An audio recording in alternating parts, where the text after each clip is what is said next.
Hello and welcome to the Your Financial Planning Maestro podcast. This podcast is aimed at financial advice professionals all around the world, but particularly in the UK, where we follow the journey of many hundreds of individual paraplanners, investment managers and financial advisors in becoming financial planning professionals and gaining their international certified financial planner license. We will be talking to a number of individuals about their journey to become CFP professionals and touching on other aspects of the profession along the way. I hope that you enjoy our podcast.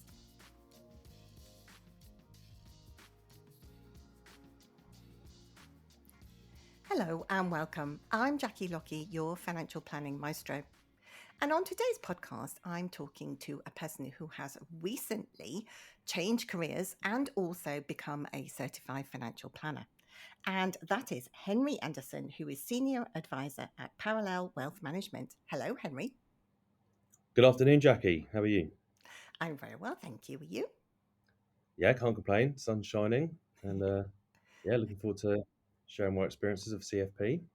Good. Excellent. So before we get into all of the details of the CFP, just take us back and give us a potted version of how you got into the financial planning profession in the first place. Okay, so as you already mentioned, Jackie, I'm a career changer. So until this role, I never worked in financial services and certainly not financial planning. I was actually in the armed forces for just under 19 years. I didn't plan to do that long. I expected to join for only a few years, but enjoyed it so much, I just kept taking the next role, and before you know it, I'm 40, and at that point, I'm now a dad. I'm married. I've got kids, and all the things that made the army amazing as a 22-year-old are less amazing when you're 40. So I knew it was time to move on, and a lot of the larger like city companies, particularly American companies, love employing veterans, as I was about to become. So I was at an insight event for someone who's ultimately now a competitor, and they showed us, and I'd never seen this before, a Voyant Cashflow model for one of their super high net worth clients. Mm-hmm. And I had this moment of realization where this is perfect for me. So in the forces, I did several roles, but the main one was I was a helicopter pilot. So spent years of my life planning missions. Uh, and the armed forces is all about like helping people and problem solving. And really, I've realised that there's a profession you can move into where you apply those same skills, but in a very different environment. But the Yeah. process underneath it and the skills required are very similar. Yeah. And so you embarked on, the process to gain your exams and start getting experience. And all of this has been in a very condensed time frame, hasn't it? Yeah, so I decided that this was the career too for me, and looked at the three professional bodies where you could get the entry level 4 qualification, and I went with the CII Mm-hmm. simply because I was talking to a lot of companies at that point, and that was the most common professional body they wanted you to do your level 4 with. So I just self studied for that and got on with it. That started in May 2023, and then I got my level 7 CFP positive result in May this year. So it was just under 2 years from opening my first level 4 book to being a level 7 CFP. Gosh, that's absolutely amazing. Well, congratulations on doing all of that and your hard work and dedication. Obviously, now paying off for clients in your own business. I decided pretty early on that I'd be a much better advisor quicker if I joined like the right kind of practice and worked in a practice, and that's where I am today, and that's where I plan to continue for the foreseeable. So I shopped around a lot and decided where I wanted to work, and uh, picked very carefully, and ended up at Parallel Wealth Management.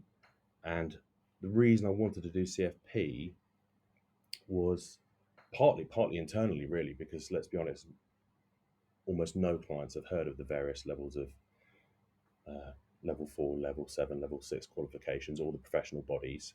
Yeah. But as someone who'd only been doing this for a short period of time, I wanted to be able to sort of certify the fact that I'd really immersed myself in it, spent a lot of time uh, building up my sort of skill set, and immerse myself in the environment. So I had a bit of paper to kind of prove that, if that makes sense. It was more internal than externally driven. Yeah. Yeah.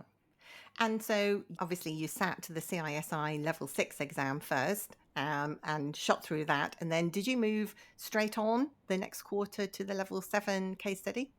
Yeah, so I became appointed as an advisor in November 23, and yeah, straight away requested a place on the level 6 course. And then as soon as I got that result back, which would have been around about a year prior to finishing it, yeah, I loaded myself on the next available course, which is where I met you. Yes, indeed. So tell me a little bit about when you got your case study. Tell us a little bit about how you approached it. Okay, so for anyone who's like sat exams in any scenario with different like awarding bodies, you'll recognize that a large part of your prep is understanding what they're looking for. And I'd never done anything beyond the level 6 exam with the CISI. Um, so I was basically completely reliant on your Lockheed Consultants level 7 course, and I just stuck to that process. I didn't do anything outside of it. I literally just watched your videos in order, admittedly in quite a condensed bunch. But I just followed the structure. I really like to break down big tasks into individual ones, Mhm. and the process worked really well for me in that respect. Great. Um, That's good to hear. so I Fantastic. basically did what I'm told, kind of. I started it a little late. Excellent. That's my kind of candidate, actually. So that's fantastic. Thank you very much.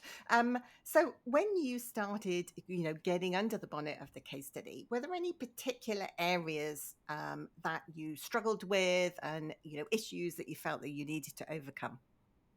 Okay, so I think this is a really important point to bring out, actually. That so the CFP process, you've obviously got the level 6 exam and then the level 7 case study. Correct me if I'm wrong, Jackie, but I don't feel like either of those are designed to teach you new knowledge. No, They're they're what to they're test there to it. do.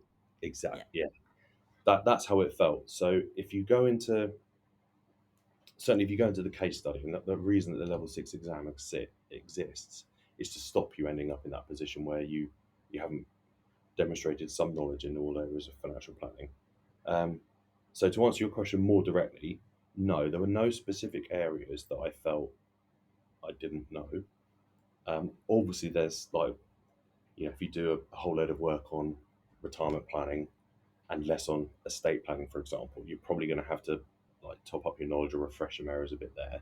Mm, But there weren't any holes in my overall knowledge. The bit that's challenging is it's really rare that you would, with a client, try to address every single part of their financial plan for the entirety of their life in one go, yes. without many of the software tools available to you that you would otherwise use. It's the Yeah. sort of scale of the case study that's the really challenging bit.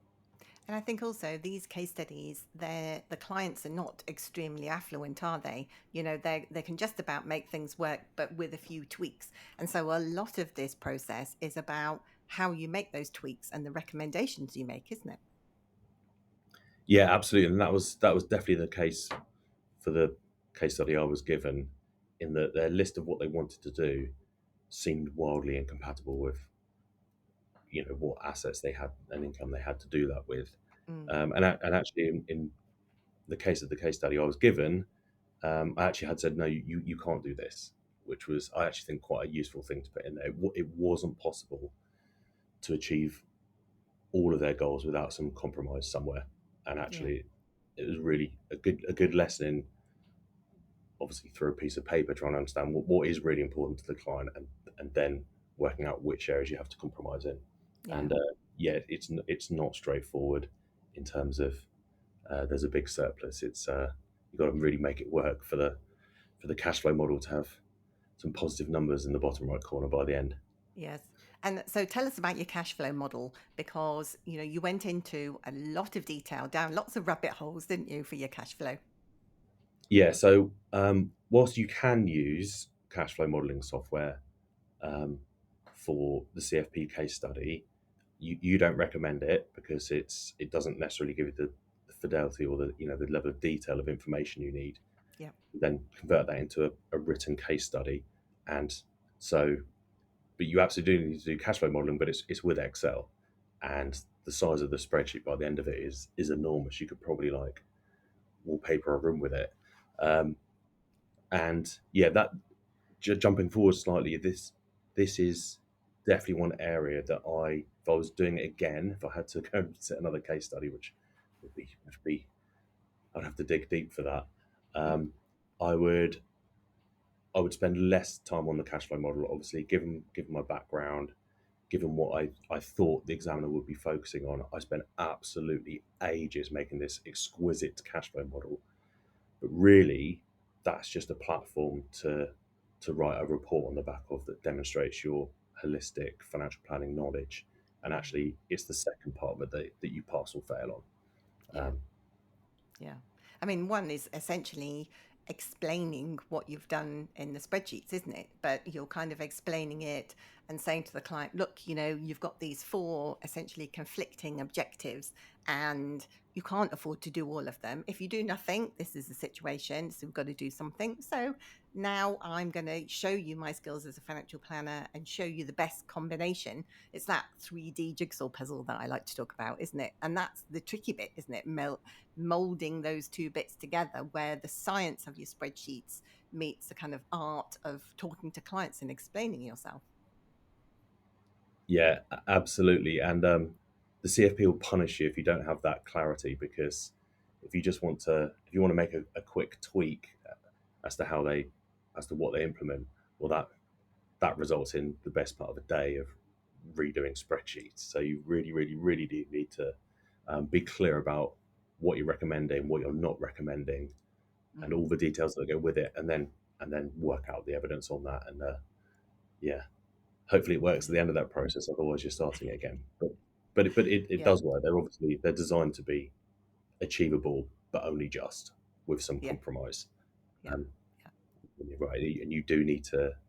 The approach is not to just keep tweaking a spreadsheet until the answer works. You've got to really, really think what's the best thing to do, and if you Mm. do that, you'll have a cash flow model that will be successful at the end of it.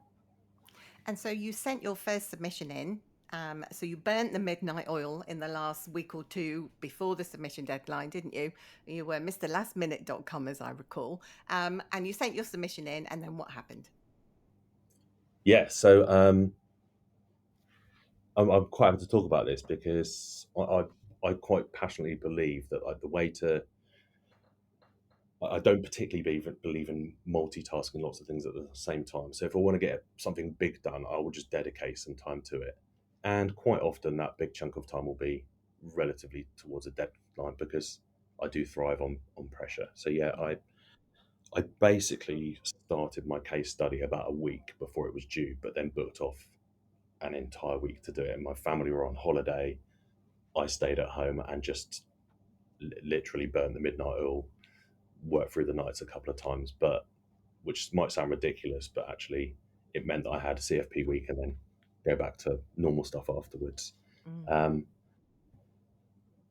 so yeah, it was just a case of following the process in your videos, which worked really well for me, and just having trust in it, and then submitted the case study. I knew I'd failed, and because I spent so much time on the actual underlying planning, and I underestimated how quickly I could write up the associated report.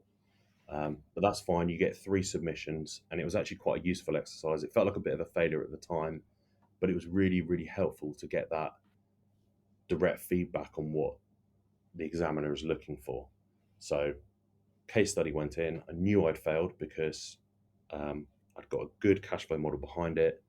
I'd written what I thought was very comprehensive areas in some of the chapters, and I'd literally written almost nothing in the others. And then I can't remember how long it takes. It feels like forever. Like certainly by Yes. the, yeah, Feels if you're busy, you've it. almost certainly forgotten the case study by the time you get the feedback on it. Yes. But what came back was actually really reassuring. So like zero feedback on any of the underlying planning, um, and the areas I had put significant effort into writing up, they passed first time. So it was really just the case of, after a quick call review to Jackie, I think this is actually okay. To which you very kindly told me the answer was yes, it's okay, and uh, and then just really targeting the gaps in the written plan, and then it went straight through and passed. Um, Yeah. the second part of it was actually relatively straightforward. I didn't allocate much time to it at all. I just really dedicated a few days, really to concentrate on writing up uh, the gaps in my report. Don't tweak, don't mess with the stuff that's passed. It's above standard, and that strategy worked. Um, Excellent. Well done. And congratulations. yeah, thank you very much. I'm still pinching myself a little bit. Yeah, that's Um, fantastic. I mean, for 2 years from opening your first book to study for level 4 to becoming level 7 master's degree level essentially in financial planning is absolutely an amazing achievement. So very well done. I'm sure all of our listeners will be going, yikes, 2 years. It's definitely a man on a mission, and you're definitely a man on a mission, aren't you? yeah, thank you very much. And yeah, it's as I've always believed though, if you've got a goal, you'll always find the energy and the motivation to do it. And for me, this was so important. I knew I wanted to be a financial planner.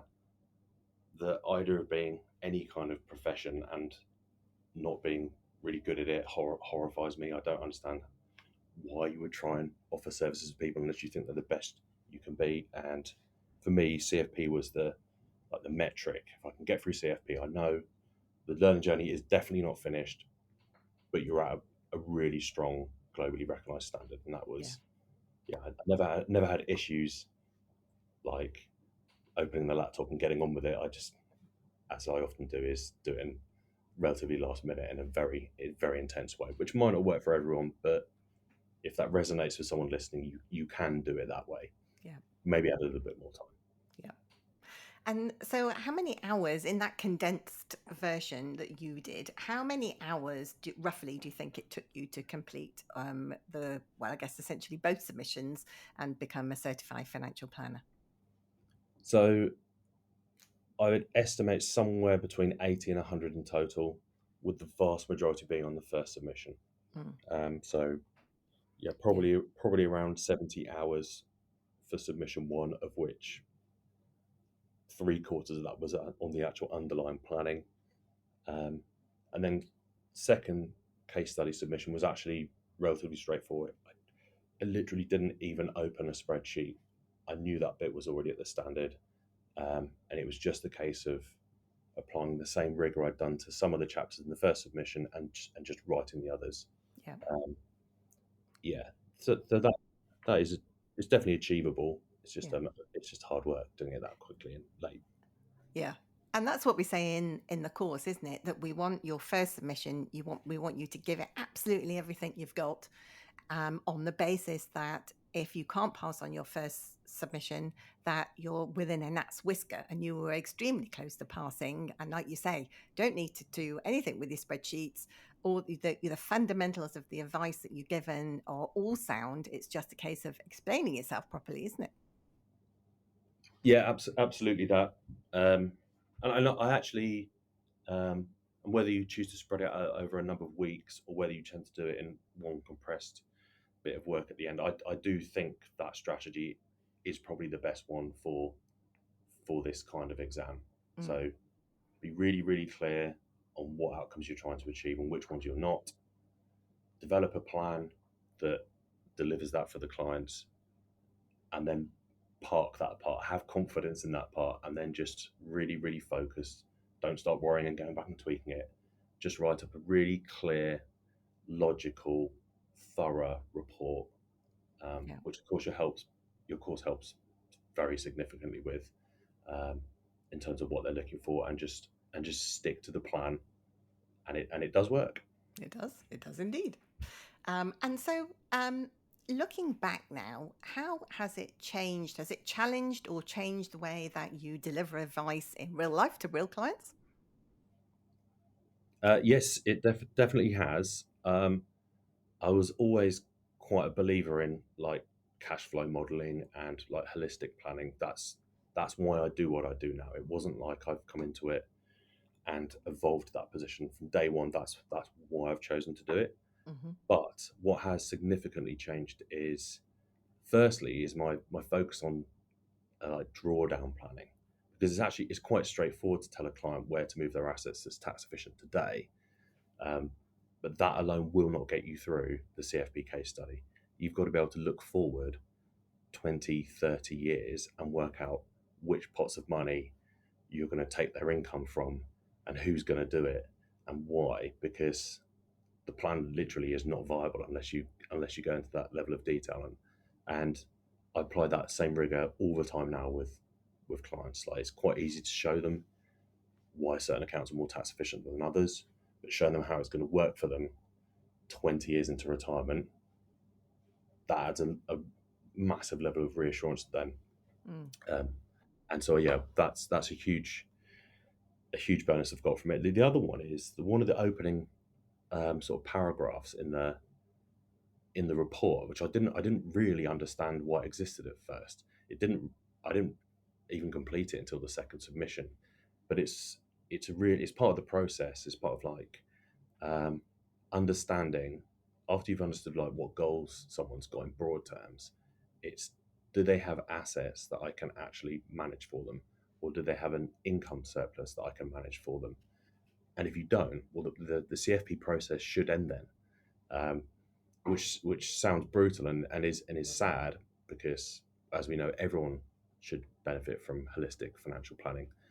Mm. But in the real world, like, if someone hasn't got the capacity to make changes as a result of your planning, it's a little bit futile. And I'm a little bit more rigorous with myself in that respect. So, following the CFP, if someone hasn't got uh, assets or income and complexity that I can deal with for them, they probably don't need a CFP kind of financial planner, sadly.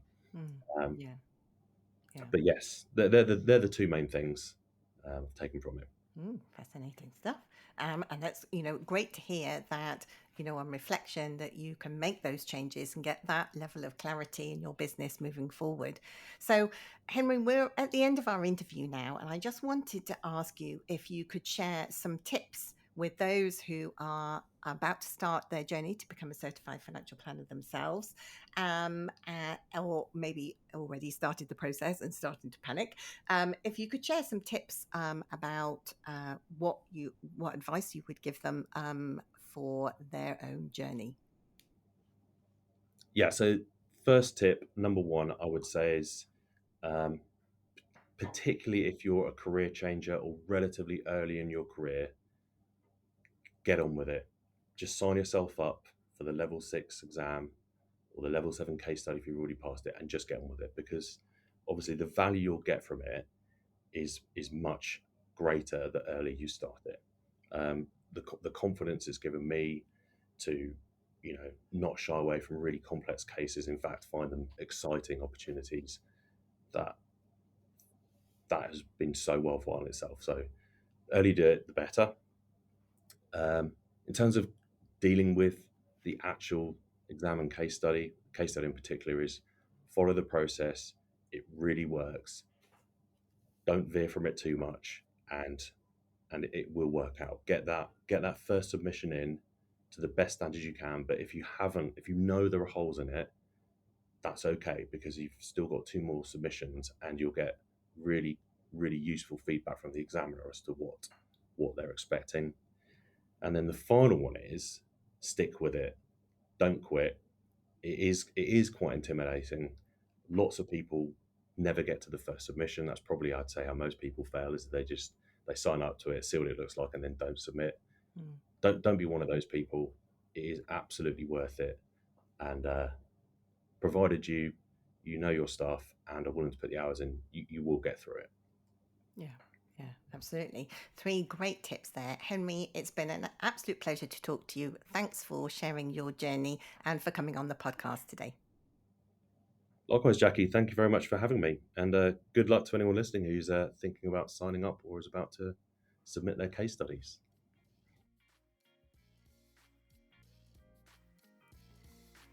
It's really interesting, isn't it, to listen to different people who have different experiences of gaining their certified financial planner certification or maybe developing the financial planning profession at large.